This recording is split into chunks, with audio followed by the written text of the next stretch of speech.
آج آپ کے سامنے عادت سریہ یعنی بری عادت جو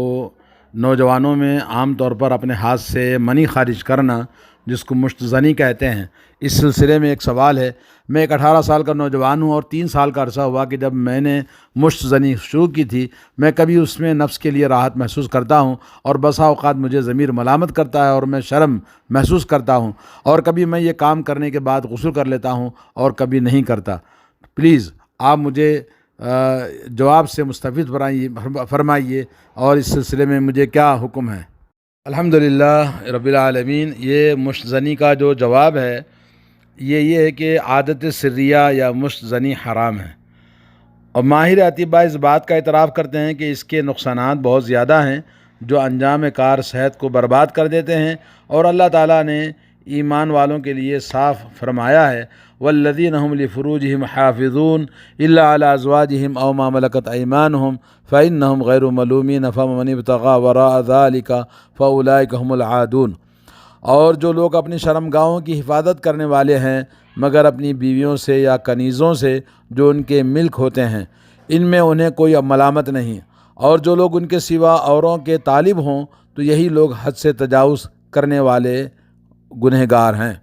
سورہ مومنون آیت نمبر 5 سے 7 تک۔ یہ عادت سریہ اس وصف کے خلاف ہے جو اللہ تعالیٰ نے اہل علم کے لیے بیان فرمائی ہے۔ گویا اپنے آپ پر بھی ظلم کی و زیادتی کرنے والا ہے، لہذا اسے چھوڑنا اور اس سے بچنا واجب ہے، اور اسی بات پر عمل کرنا چاہیے جسے نبی کریم صلی اللہ علیہ وسلم نے، جو بیچلر ہے، جس کی شادی نہیں ہوئی ہے اور وہ طاقت رکھتا ہے، جوانی رکھتا ہے، تو اس کے لیے نبی علیہ الصلوۃ والسلام نے فرمایا کہ ایسے لوگوں کے لیے روزہ رکھنا مشروع ہے، جبکہ آپ صلی اللہ علیہ وسلم نے فرمایا یا معشر الشباب من استطاع منکم الباءۃ فلیتزوج فانہ اغض للبصر واحسن للفرج ومن لم یستطع فعلیہ بالصوم فانہ لہ وجاء۔ اے نوجوانوں کی جماعت، تم میں سے جو بیوی کرنے کی طاقت رکھتا ہو، شادی کرنے کی طاقت رکھتا ہے، تو اس کو چاہیے کہ وہ شادی کر لے، کیونکہ یہ نگاہ کو نیچی رکھنے اور شرمگاہ کی اور بدفعلی سے بچانے میں مددگار ہے۔ اور جو شادی نہ کر سکتا ہو تو وہ روزے رکھے۔ روزے اسے یعنی شہوت توڑتا ہے اور اس کو بچاتا ہے برائی سے۔ انشاءاللہ اس علاج نبوی سے یہ گندی اور حرام عادت چھوٹ جائے گی، اور جو شخص روزے کی یا اس خبیث عادت کو چھوڑنے کی طاقت نہ رکھتا ہو تو وہ علاج میں رہنمائی کے لیے کسی ڈاکٹر سے رابطہ کرے تو بھی ٹھیک ہو جائے گا، کیونکہ رسول اللہ صلی اللہ علیہ وسلم نے فرمایا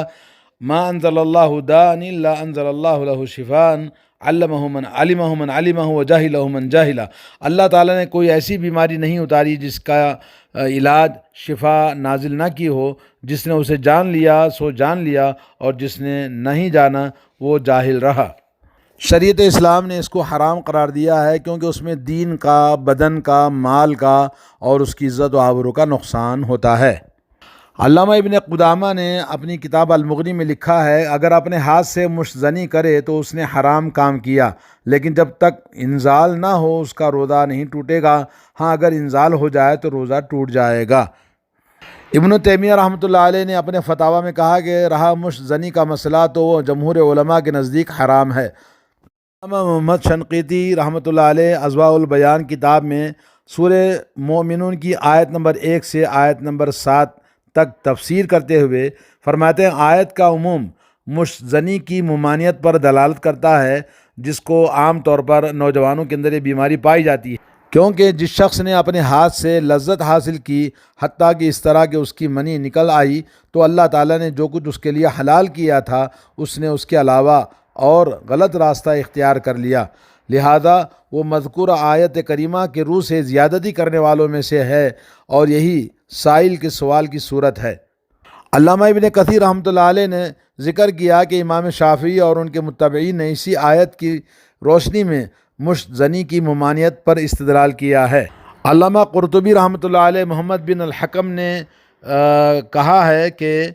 حرملہ ابن عبدالعزیز سے سنا ہے، انہوں نے کہا کہ میں نے امام مالک رحمۃ اللہ علیہ سے مشت زنی کرنے والے شخص کے متعلق پوچھا تو انہوں نے یہی آیت پڑھی والذین هم لامانات والذین هم لفروجہم حافظون، یعنی وہی سورہ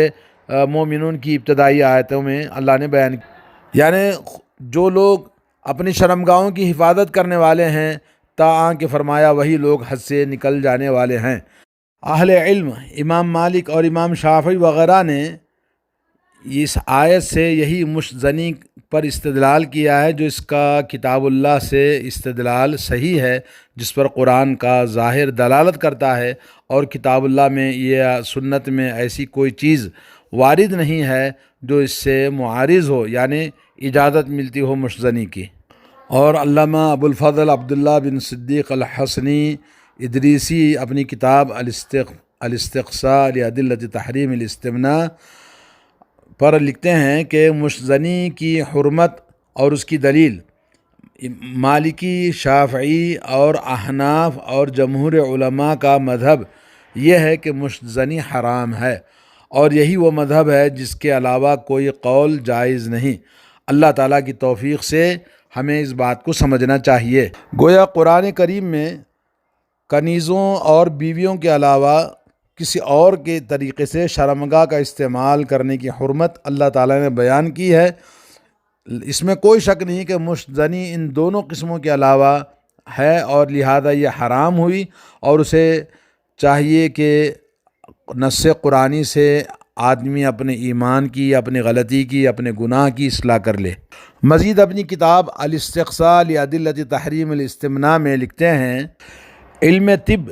یہ بات تجربے میں آ چکی ہے کہ مشت زنی کئی امراض کا سبب بنتی ہے۔ ان میں سے ایک ضعف بصارت، یعنی معمول کے مطابق جتنے فاصلے پر آنکھ دیکھ سکتی ہے، اس سے نگاہ بہت کمزور ہو جاتی ہے۔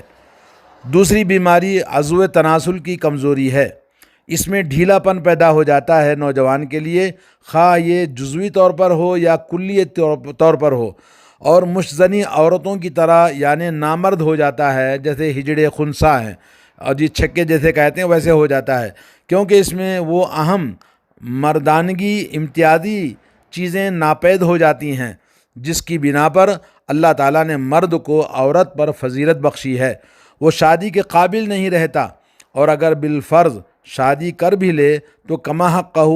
وظیفہ زوجیت ادا کرنے کی قدرت نہیں رکھتا، جس کا لازمی نتیجہ یہ ہوتا ہے کہ اس کی بیوی دوسروں کو اس بات پر مطلع کر دیتی ہے، کیونکہ وہ اپنے پاک دامنی کی قدرت نہیں رکھ سکتی، اور کہیں نہ کہیں اس سے بدکاری اور جو پاک دامنی محفوظ رکھنا اس کے لیے مشکل ہو جاتا ہے۔ ایک نقصان یہ ہوتا ہے کہ اس کے عام اعصاب کمزور پڑ جاتے ہیں،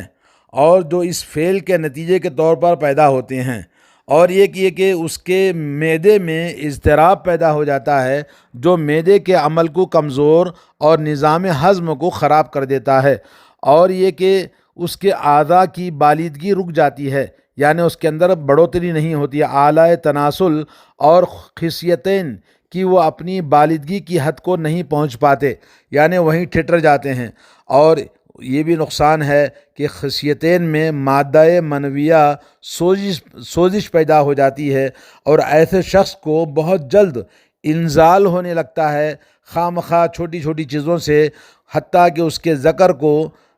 محض کسی چیز سے چھونے یا رگڑ کھانے سے اس کے منی خارج ہو جاتی ہے، اور یہ کہ اس کے کمر میں مہروں میں درد پیدا ہونے لگتا ہے، کیونکہ وہ صلب ہے جس سے منی کا اخراج ہوتا ہے، اور اس کی کمر ڈھیلی ہو جاتی ہے، اور وہ جھک جاتا ہے، اور ٹیڑھا پن پیدا ہو جاتا ہے اس کی کمر میں، اور اس شخص کی منی بالکل پانی کی طرح گاڑی نہیں رہتی ہے، سختی اور گاڑھا پن اس سے ختم ہو جاتا ہے، جیسا کہ عام حالات میں ایک آدمی کی منی ہوتی ہے ویسی نہیں رہتی ہے۔ ایک شخص کی منی پتلی اور منی کے کیڑوں سے خالی ہو جاتی ہے، بسا اوقات اس میں کمزوری سے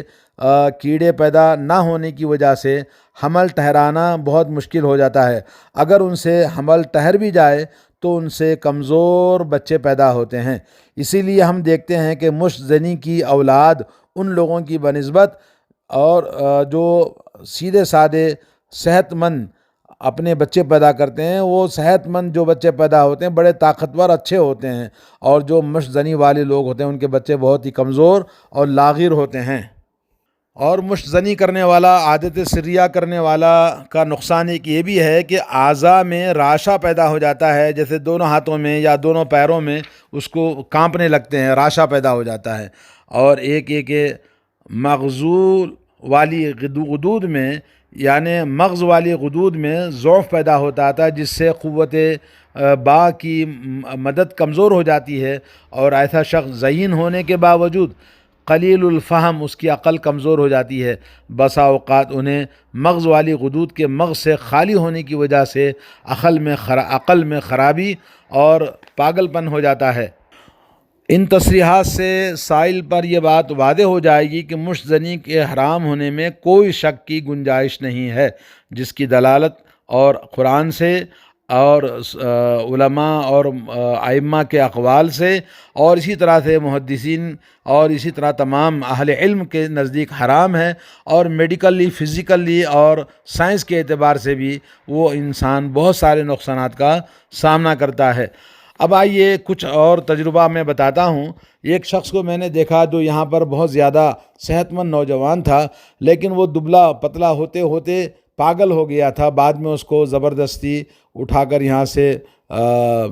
خاص انداز سے اس کو گھر بھیجنا پڑا، اور اس کا سبب تھا وہ مشت زنی بہت زیادہ کرتا تھا۔ اور اسی طرح سے بہت سارے کیسز جو آج ہمارے سامنے موجود ہیں موجودہ دور میں، اسمارٹ فون کی وجہ سے بہت سارے نوجوان اس عادت سریہ میں ملوث ہیں، جس کی وجہ سے ان کی شادیوں کے بعد میں وہ بیویوں کے قابل نہیں رہتے۔ بہت سارے کیسز آئے ہیں، 4 مہینے 6 مہینے ہوا، بیوی اس کے بعد روتی ہے کہ انہوں نے اب تک مجھے ہاتھ نہیں لگایا، وہ مرد نہیں رہتا، وہ مردانگی اس کے اندر باقی نہیں رہتی ہے۔ اور یہ اسمارٹ فون جو نوجوان کثرت کے ساتھ استعمال کرتے ہیں، رات رات بیٹھ کے دیکھتے ہیں، اور سیکس کے متعلق جتنی چیزیں وہ فون کے اندر دیکھتے رہتے ہیں، اس سے ان کی منی خارج ہو جاتی ہے، اور وہ اس قابل نہیں رہتا کہ بیوی کے ساتھ کل ازدواجی زندگی گزار سکے، اور نہ ہی اس کو بچے پیدا ہوتے ہیں۔ تو اس لیے ہمیں چاہیے کہ اپنے اخلاق کو سدھاریں اور اپنے ایمان کو درست کریں اور اللہ کا ڈر کریں۔ اور اس میں ایک بڑی چیز یہ کہ آدمی یہ برے چیزیں جو اسمارٹ فون کے ذریعے سیکس والے ویڈیوز دیکھنا یا برے لوگوں کی صحبت کی وجہ سے یہ سب چیزیں پیدا ہوتی ہیں، بلکہ نوجوان آپس میں ایک دوسرے کو ایسے برے ویڈیوز ایک دوسرے کو فارورڈ کرتے ہیں، بولے یہ دیکھو اس سے اچھا ہے، یہ دیکھو اس سے اچھا ہے۔ اس کی وجہ سے ان کی زندگی تباہ اور برباد ہو جاتی ہے، اور ان کی ذلت ان کے لیے سب سے بڑی، اور اس سے بڑھ کر ان کے خاندان کے لیے بڑی ذلت اور رسوائی کا سامنا کرنا پڑتا ہے، اور بعد میں علاج کرنا بھی چاہے تو وہ علاج کے قابل نہیں رہتے۔ بہت سارے رشتے ٹوٹتے ہوئے ہم نے دیکھا ہے۔ آپ دیکھنا چاہتے ہیں اور سننا چاہتے ہیں تو ہم مجھ سے رابطہ کریں، میں آپ کو بتاؤں گا کتنے واقعات ہمارے سامنے موجود ہیں۔ اللہ تعالی ہمارے نوجوانوں کو عقل اور سمجھ اور صحیح دین کی راستے پر چلنے کی توفیق عطا فرمائے۔ برے دوستوں کا چھوڑنا اور اللہ کا دین اپنانا، اور اللہ رب العالمین کے اس برے کام سے اللہ سے ڈرنا، اور اسمارٹ فون میں گندی چیزیں دیکھنا چھوڑ دینا بہت ضروری ہے۔ اللہ تعالیٰ سب کو توفیق عطا فرمائے۔ السلام علیکم ورحمۃ اللہ وبرکاتہ۔